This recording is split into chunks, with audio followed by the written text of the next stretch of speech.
The man's breath hung in the air, a fleeting ghost in the suffocating silence of the cabin.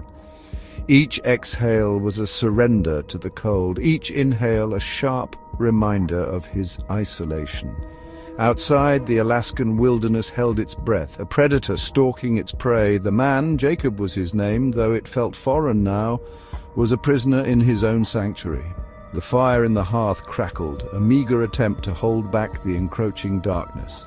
Shadows danced on the rough-hewn log walls, twisting into monstrous shapes that sent shivers down Jacob's spine.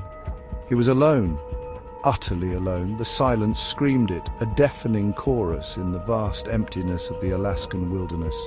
He had sought solace in the solitude, a refuge from the clamor of the world. Now, the silence was a tormentor, whispering secrets he couldn't understand. Fear, cold and sharp, was a constant companion. It sat with him by the fire, slept beside him in the lonely bed. There was something out there in the heart of the wilderness, something ancient and hungry.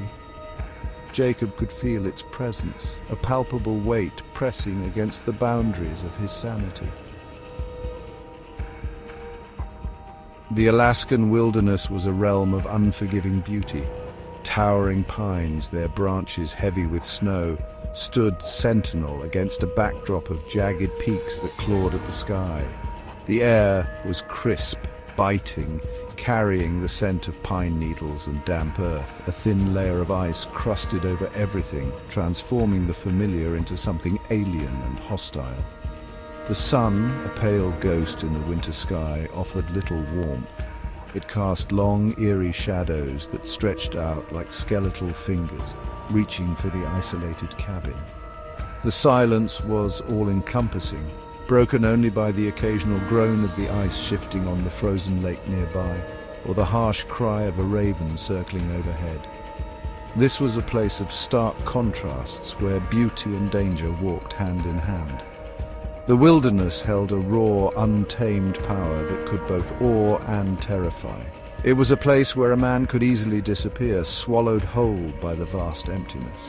Jacob had felt the pull of the wild when he first arrived. He had been drawn to its raw beauty, its promise of escape. Now he saw it for what it truly was, a hungry beast, waiting to claim him as its own. At first, Jacob dismissed the whispers as a trick of the wind. They were faint, barely audible murmurs that seemed to slither from the depths of the forest. But as the days turned into nights, the whispers grew louder, more insistent. They seemed to seep into his dreams, weaving themselves into the fabric of his sanity. They spoke his name, a sibilant hiss that sent chills down his spine. They promised him things, power, knowledge, escape from the crushing solitude. The whispers were seductive, insidious, worming their way into his mind like venomous serpents. He tried to ignore them, to block them out. He built the fire higher, seeking solace in the crackling flames and the comforting scent of burning wood. But the whispers persisted, relentless in their pursuit. They were a constant presence, lurking at the edge of his awareness. He began to doubt his sanity, wondering if the solitude was finally claiming his mind. The feeling of being watched was a constant weight on Jacob's chest. It started subtly, a prickling sensation at the back of his neck, a fleeting movement in the periphery of his vision, but it escalated quickly, becoming an almost tangible presence. He would catch glimpses of something moving in the woods, dark shapes flitting between the trees. Every creak of the cabin, every sigh of the wind sent his heart racing. He began to feel like a fly caught in a spiderweb, the predator toying with him before moving in for the kill. The isolation, once a source of comfort, now felt like a suffocating blanket. He was trapped, both within the confines of his cabin and within the icy grip of the ancient evil that surrounded him. His every thought, every move felt observed, scrutinized by unseen eyes. Sleep offered no escape. Nightmares, vivid and terrifying, plagued him, filled with images of shadowy figures and whispers that promised unimaginable horrors. He would wake in a cold sweat, his heart pounding, the feeling of being watched clinging to him like a shroud. Section 5. Shadows dance, sanity crumbles. Jacob's grasp on reality began to slip. The isolation, the whispers, the constant feeling of being watched. It was all taking its toll. The line between what was real and what was a figment of his unraveling mind blurred. The shadows cast by the fire seemed to writhe and twist with a life of their own. He saw faces in the patterns of the wood grain, heard voices in the howling wind. The whispers grew bolder, their promises more enticing, their threats more menacing. He started talking to himself, muttering reassurances he didn't believe. He would catch his reflection in the cracked mirror above the sink and barely recognize the gaunt, haunted face staring back at him. His eyes, once filled with a love for the wilderness, now held a wild, hunted look. He was losing his battle with the ancient evil that stalked him. It was seeping into his mind, poisoning his thoughts, turning him into a stranger to himself. His only solace was the knowledge that soon it would all be over, one way or another. Section 6. The Lure of the Abyss. The whispers were relentless now, a constant barrage on his sanity.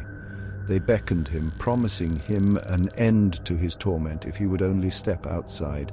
They painted pictures of peace, of belonging, of a world beyond the crushing isolation of the cabin. He knew it was a lie, a trap set by the ancient evil that surrounded him, yet a part of him, a part worn down by fear and loneliness, yearned to believe.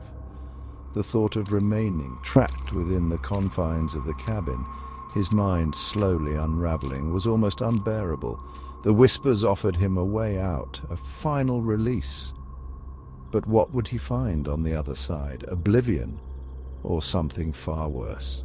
The choice stretched before him, a terrifying precipice. To stay was to invite madness. To leave was to surrender to the unknown.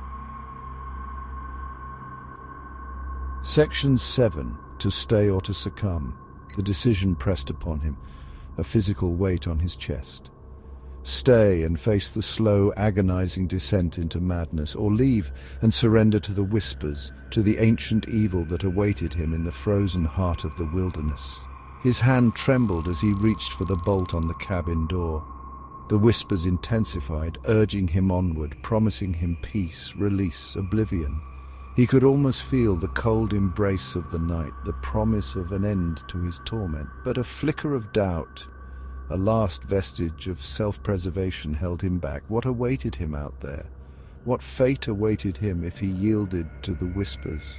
He closed his eyes, his breath catching in his throat. The decision was a precipice, a terrifying leap into the unknown. Section 8. An ending yet to be written. The night stretched on, an eternity of doubt and fear. The fire burned low, casting flickering shadows that danced with the whispers in the darkness. Jacob remained trapped in his internal struggle, caught between the terror of staying and the unknown horrors of leaving. Did he succumb to the lure of the whispers, stepping out into the frozen embrace of the Alaskan night? Or did he find the strength to resist, to face the darkness that lurked within his own mind? The answer is lost to the wilderness, a secret buried beneath the snow and ice. The cabin stands empty, a silent testament to the struggle that raged within its walls.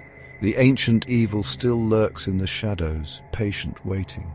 Its hunger is insatiable, its grasp inescapable. Section 9. The terror that lingers. The true horror lies not in what is known, but in what remains shrouded in shadow.